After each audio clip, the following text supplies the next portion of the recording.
This is the Horse Radio Network. This is episode 778 of Horse Tip Daily. A different horse tip, a different equine topic, a different equestrian expert every day. Horse Tip Daily brings the world of equine knowledge to you, one day at a time. Today's tip is brought to you by EquestrianCollections.com.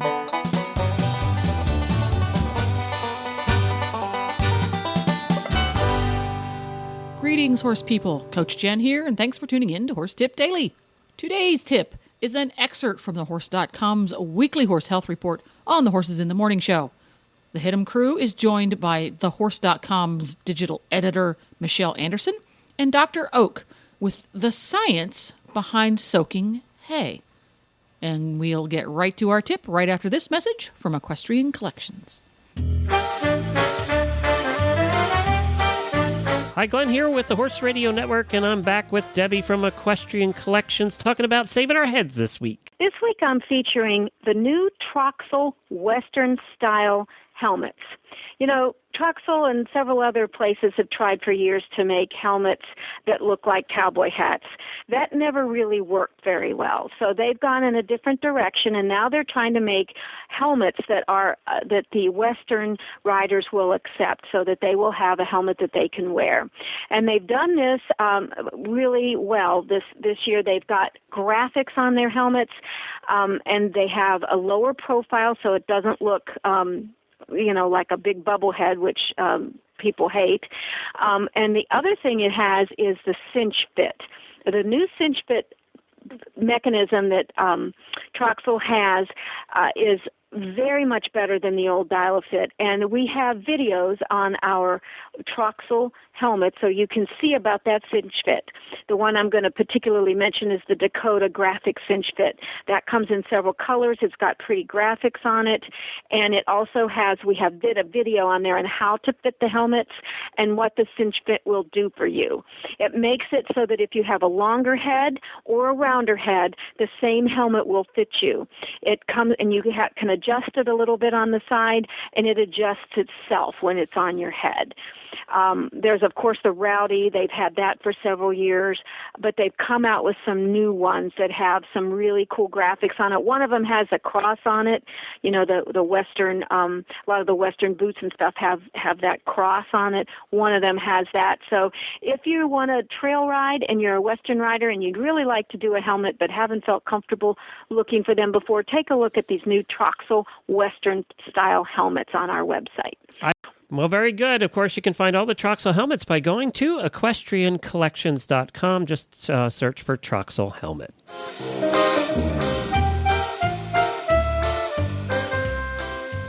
Hi, good morning.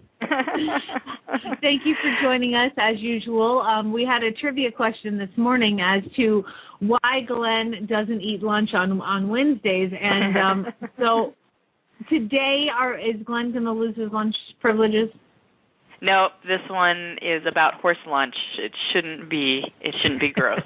It should be a good one. So it's going to make him hungry. Okay, gotcha. well, you're hungry if you like hay, so. Yeah, he'll like anything. He's a man. Today we're going to be talking about soaking hay, and we have Dr. Stacy Oak with us. Is Stacy on the line? Yes, I'm here, Michelle. Hi. Welcome, Dr. Oak. Thanks for having me back. So Dr. Oak is one of our writers for The Horse. She's one of our great veterinarians who are writing articles for us and making sure that our information is really good and solid. And sometimes we give her different assignments. She never knows what's coming her way. And I recently assigned her to put together a fact sheet about hay soaking. And I think first she raised her eyebrows at me a little bit. I did. And then I got this email back from you saying that it's... Yeah, it was super interesting. I had no idea how much science there is behind the hay soaking and how many horses can benefit from one simple thing. And that's putting hay in some water before feeding. Yep. So what is it that you found so fascinating while you were researching this topic, other than that it's been researched so much?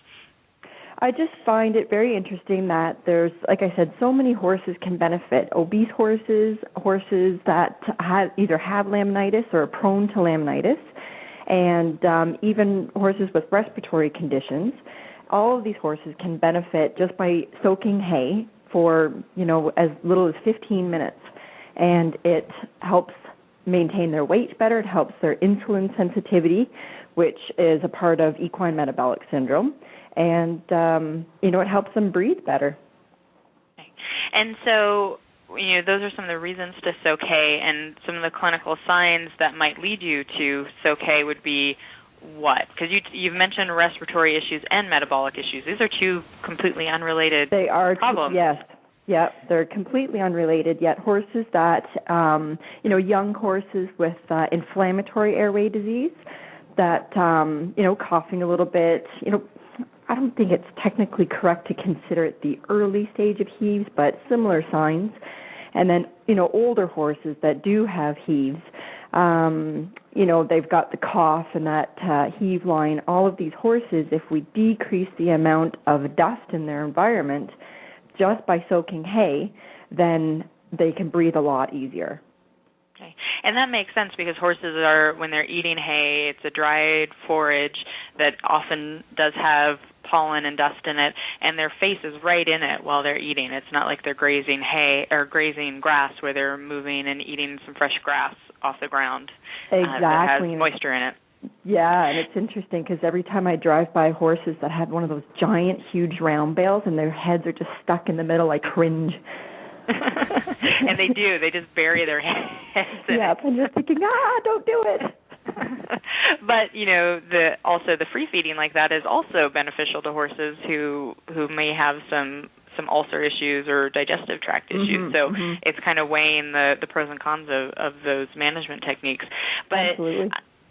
So what about the metabolic issues? What's going on when we're soaking hay? Because this isn't about the dust. That's kind of a residual effect when we're talking about managing metabolic horses.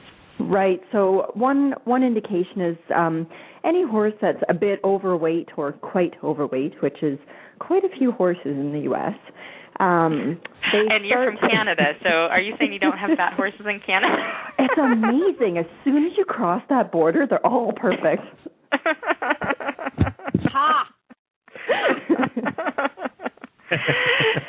Anyway, so in overweight horses and ponies, they become less sensitive to insulin, and insulin's the hormone that helps helps the body use sugar appropriately. And so if that doesn't happen, then if they're eating too much sugar, it's not being used properly by the body, which makes them, the number one thing is prone to laminitis, which is a very painful chronic condition that, the horse is very uncomfortable, and it can even be life-threatening. So if we can soak the hay to take out some of those sugars, then when the horse is eating the hay, they're getting less sugar, which is going to be beneficial to them and save their feet ultimately. Okay.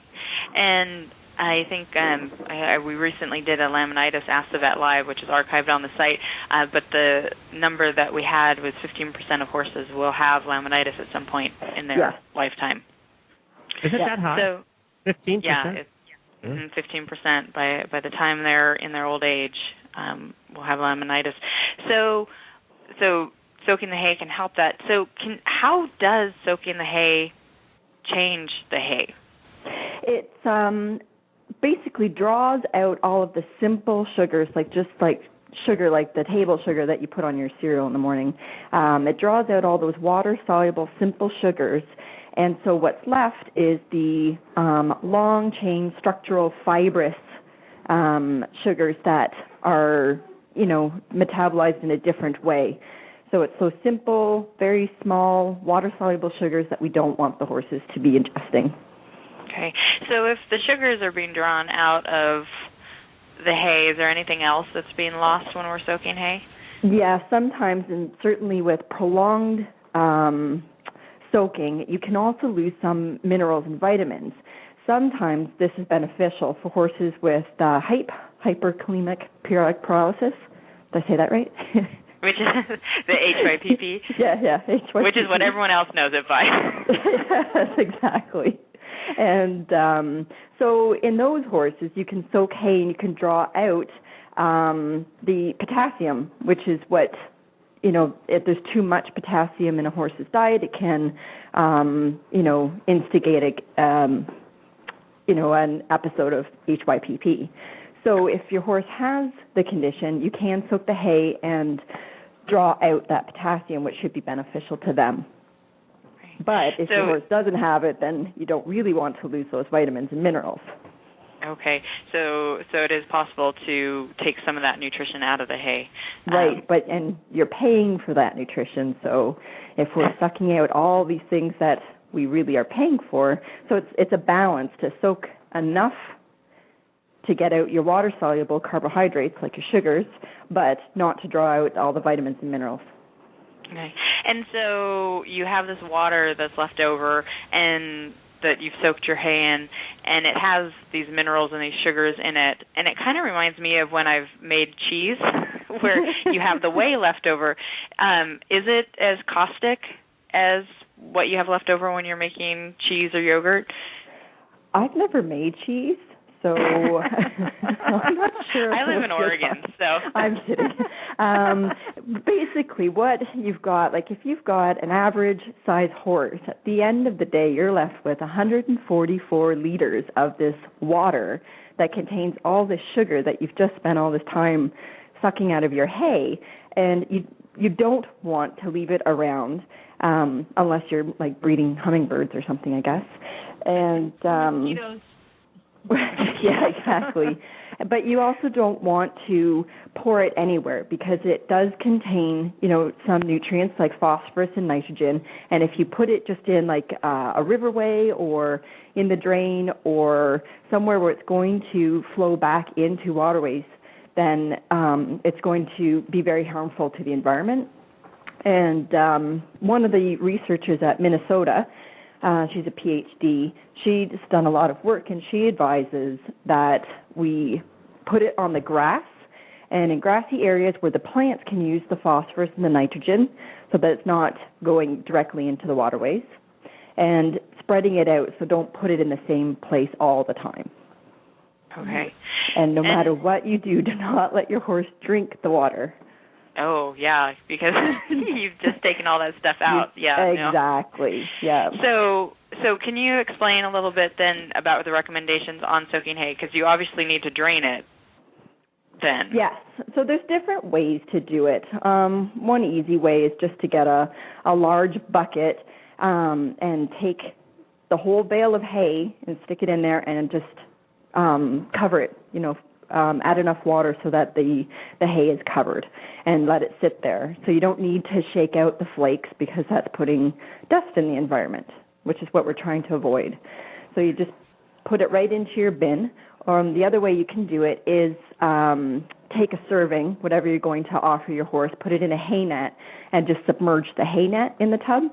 And then when you're ready, you take it out and just hang it up for your horse. And that's a pretty simple way to do it too. And then there's also commercial hay soaking compartments that you can purchase, and it's got like these hose hookups and fancy stuff. And I think they use pressure to add moisture to the hay.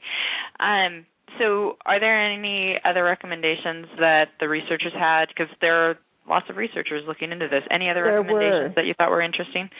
Yeah, there's, it's a lot of the different studies that are published, some of them soak hay for 15 minutes, some of them soak hay for 6 hours, and so it really does vary. So they're still kind of fine-tuning, and of course it depends the quality of the hay that you're starting with.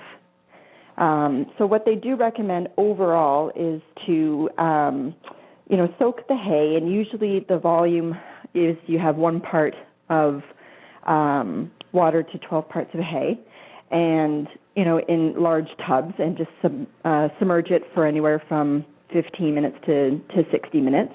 Water temperature doesn't make a big difference, so you don't have to make it warm or cold. And like I said, don't shake out your hay before you put it in. And after you have soaked it, don't hang it up and then let it dry out before giving it back to the horse because it's just going to get dusty again. And are there any concerns about having the hay go rancid or moldy after being soaked? Not that I have seen, because even the studies that do longer periods, like 8 hours, that's still a very short time. Mm-hmm. But you do need to feed the hay immediately and not, save it for later. Yeah, you can't soak it all on the weekend and then, expect to reap the benefits of it on Friday. Okay. The following Friday. So, well, thank you, Stacy. I thought this was really fascinating after you worked on the fact sheet and got it back to me. And I know that we've had a lot of coverage on thehorse.com, but I was surprised once I saw it all in one place how interesting this is. And I'm thinking it's one more thing I need to do for my horses. Can I chime in here? This is not Horse Husband approved, by the way, because we hate handling wet hay and it gets all over us. And just, See, I was just thinking myself that this is a great job for my husband. If you don't like it. You guys just gave me a great idea. Now, I have a husband who is extremely allergic to hay, so I'm thinking this is a way that he could actually feed. Yeah. See, what was your great idea? Well, if they've got these commercial hay soakers, I think we need commercial hay soaking outfits to go with them. And then you won't have to worry about getting wet. Yes. I know. So we do have some articles that I'm going to point people to. If you want to learn about reducing sugars in your hay by soaking, get on thehorse.com. There's an article 28322. Again, that's 28322. If you're interested in the respiratory benefits of soaking hay, there's an article 26257. And then if you're concerned about mineral loss or you have one of a horse that's HYPP positive, you can look for an article on mineral loss, which is 31220. And we are still working on that fact sheet, and we'll be getting that up this month. You can look for that on thehorse.com. It's really interesting. Thank you, Dr. Oak, for working on that. Thanks. And that's a wrap.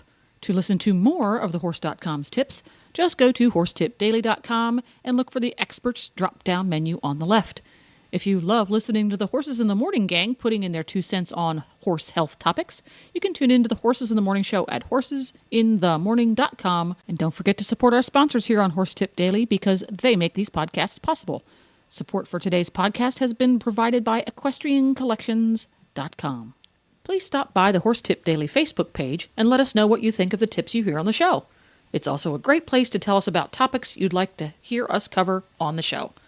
You can subscribe to all the great shows on the Horse Radio Network through iTunes or Zune and get your horse podcasts automatically downloaded to your iPod, Zune, or MP3 player.